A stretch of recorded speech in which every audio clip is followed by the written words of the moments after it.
Hey you and welcome to this video where I will help you out how to take partial profit right here on MetaTrader 5. And right now we are here on the chart and we created ourselves a position on Ethereum and US dollar. So what we're going to do is we are going to take partial profit right here. And we can do this by double clicking right here on our trade. And then fill in right here how much we want to take profit.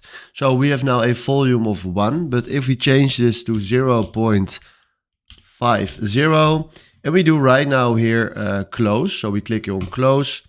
He is saying exchange sell 0.5 Ethereum US dollars at this price. And right now, if we are going to the volume, we have now a 0.5 volume. So if you double click on this and we'll do this again. So 0.25 and we do here sell, you see right here that now we are having 0.25. So this is right here how you can take partial profit on MetaTrader 5. Hopefully this was the video where I was looking for. Thanks for watching and have a wonderful day. Ciao.